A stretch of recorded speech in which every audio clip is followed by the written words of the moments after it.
नमस्कार दोस्तों, आज मैं आपको बताने वाला हूँ अपस्टॉक्स ऐप की मदद से आप यहाँ पे म्यूचुअल फंड के अंदर कैसे इन्वेस्ट कर सकते हो। कंप्लीट प्रोसेस आज मैं आपको बताने वाला हूँ। इसी के साथ आज मैं आपको बताऊंगा कि सबसे बेस्ट म्यूचुअल फंड कौन सा होता है एंड आपको कौन से म्यूचुअल फंड के अंदर इन्वेस्ट करना चाहिए, आपको SIP करनी चाहिए या वन टाइम के लिए पैसा लगाना चाहिए, ये भी बताने वाला हूँ। इसी के साथ किसी भी म्यूचुअल फंड का जो एक्सपेंस रेशियो है वो कितना होना चाहिए, ये भी आज मैं आपको बताऊंगा। इसी के साथ आपके जितने भी डाउट है म्यूचुअल फंड को लेके सारे के सारे इस वीडियो को देखने के बाद क्लियर हो जाएंगे। तो चलिए शुरू करते हैं।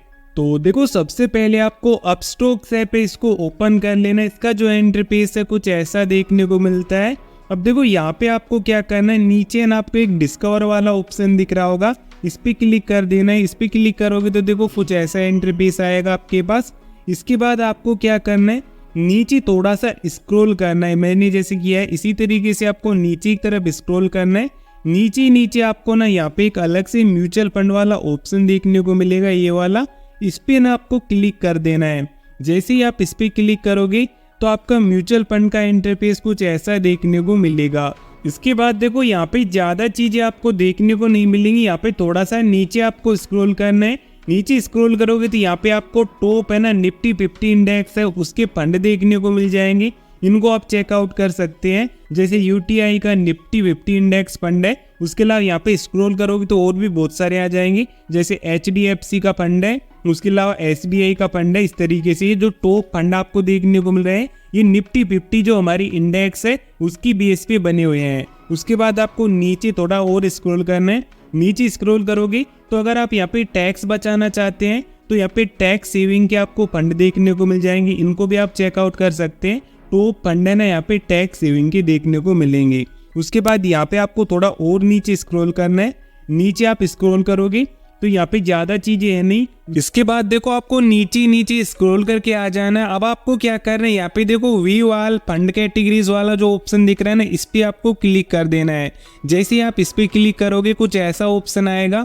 अब देखो यहाँ पे मोस्ट है ना जो आपकी म्यूचुअल फंड है उनकी 3 कैटेगरी होती है। पहली आपकी लार्ज कैप, दूसरी आपकी मिड कैप और तीसरी आपकी स्मॉल कैप। अब इसमें कैटेगरी कैसे होती है, देखो वो सारे के सारे फंड जो कि बड़ी बड़ी कंपनीज के अंदर अपना पैसा लगाते हैं, वो कंपनीज जो कि यहाँ पे लार्ज कैप के अंदर आती हैं, तो सारे के सारे फंड किसमें आ जाएंगे, लार्ज कैप में। वो सारे के सारे फंड जो कि मिड कैप कंपनीज के अंदर अपना पैसा लगाते हैं, तो वो सारे के सारे फंड किसमें आ जाएंगे, मिड कैप में। यानी कि लार्ज कैप से छोटी कंपनीज होती है मिड कैप, एंड उसके बाद आती है आपकी स्मॉल कैप। सबसे छोटी कंपनी होती है ना स्मॉल कैप के अंदर आती है।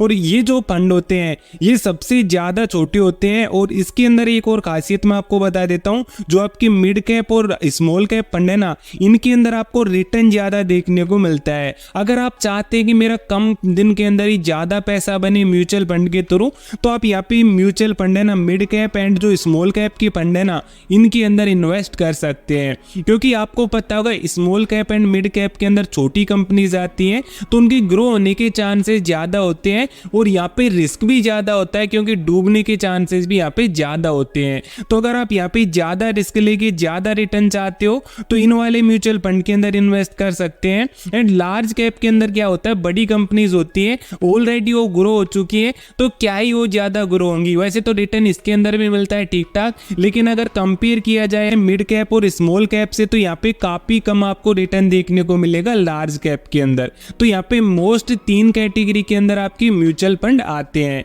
अब यहाँ पे मैं आपको म्यूचुअल फंड भी दिखा देता हूँ। जैसे मान लो यहाँ पे हम किसी भी यहाँ पे मिड कैप की कंपनीज के अंदर यहाँ पे इन्वेस्ट करना चाहते हैं म्यूचुअल फंड के अंदर, तो इस पे हम क्लिक करेंगे। जैसे मैं इस पे क्लिक करूंगा तो यहाँ पे काफी सारे फंड आपको देखने को मिलेंगे, जो कि सारे के सारे मिड कैप के आपको फंड देखने को मिल रहे हैं। अब देखो यहाँ पे इनका रिटर्न वगैरह भी आप चेक कर सकते हैं कि भाई 3 साल के अंदर किस फंड ने कितना रिटर्न दिया है। जैसे यहाँ पे कोटक वाला जो फंड है इसने लगभग यहाँ पे ना 26% रिटर्न दिया है। उसके बाद निप्पॉन इंडिया का ग्रोथ फंड है, इसने लगभग 31% दिया है। उसके बाद यहाँ पे स्क्रॉल करके आप चेकआउट कर सकते हैं। अगर सबसे ज्यादा रिटर्न की यहाँ पे बात की जाए तो आप देख पा रहे होंगे यहाँ पे मोतीलाल ओसवाल का मिड कैप फंड है ना, इसने सबसे ज्यादा यहाँ पे रिटर्न दिया है। सो यहाँ पे आप देख सकते हैं, इसके अंदर भी आप इन्वेस्ट कर सकते हैं। अब यहाँ पे एक चीज और होती है एक्सपेंस रेशियो, यहाँ पे आपको देखने को मिल रहा होगा। तो यहाँ पे एक्सपेंस रेशियो ना ये कितना होना चाहिए किसी भी फंड का, तो देखो यहाँ पे किसी भी फंड का ना 1% से कम होना चाहिए एक्सपेंस रेशियो।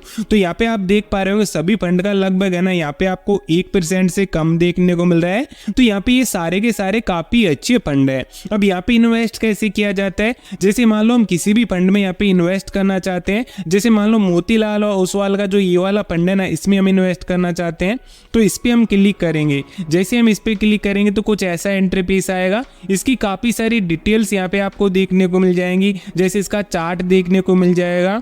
उसके बाद यहाँ पे मिनिमम SIP आप कितनी कर सकते हो, तो मिनिमम SIP आप है ना 500 रुपए से यहाँ पे स्टार्ट कर सकते हो। उसके अलावा यहाँ पे वन टाइम भी आप पैसा लगा सकते हो। नीचे ऑप्शन आ रहा है, जैसे एक साथ आप 10,000, 15,000, उसके अलावा 5 लाख, 10 लाख रुपए एक साथ भी आप लगा सकते हो।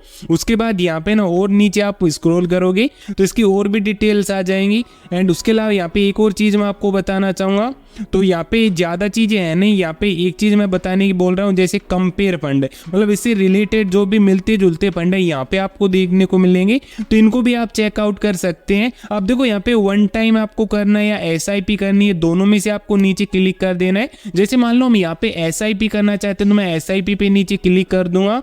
इसके बाद देखो कुछ ऐसा इंटरफेस आएगा।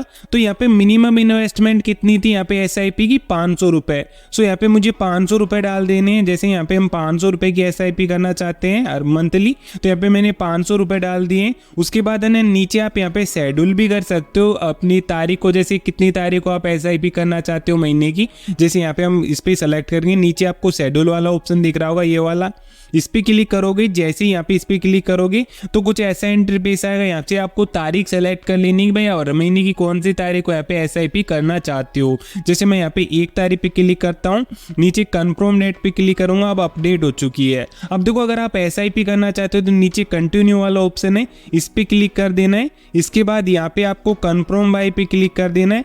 जैसे ही आप इस पे क्लिक करोगे तो आपने जो भी फोन पे, गूगल पे, जो भी आपने पेटीएम या बैंकिंग जोड़ रखी होगी उस पे रिक्वेस्ट जाएगी पेमेंट की, वहां से पेमेंट कर देना। ऑटो पे का ऑप्शन आएगा, उसको सेलेक्ट कर देना है। उसके बाद आपकी SIP यहाँ पे कंफर्म हो जाएगी। एंड वहाँ पे क्या होगा, आपकी जो ऑटो पे से क्या होगा, आपकी जो SIP ना हर महीने आपकी बैंक से अपने आप ही कट जाया करेगी। तो इस तरीके से यहाँ पे आपको SIP करनी है। मैं यहाँ पे कंफर्म बाय पे क्लिक करूंगा एंड यहाँ पे मैं जो भी सेलेक्ट करना चाहता हूँ, फोन पे, बैंकिंग, उसको सेलेक्ट कर लेना। जैसे मैं यहाँ पे क्लिक करूंगा, UPI ID डाल दूंगा एंड आपको यहाँ पे पेमेंट कर देना। अभी देखो फिलहाल मैं ना यहाँ पे SIP नहीं करना चाहता हूँ, मैंने सिर्फ आपको नॉलेज के लिए बताया कि भाई यहाँ पे अपस्टॉक्स ऐप के अंदर यहाँ पे SIP यानी कि म्यूचुअल फंड के अंदर कैसे इन्वेस्ट किया जाता है ये। अगर आपको यहाँ पे कोई दिक्कत आती है तो मुझे कमेंट करके बताइए।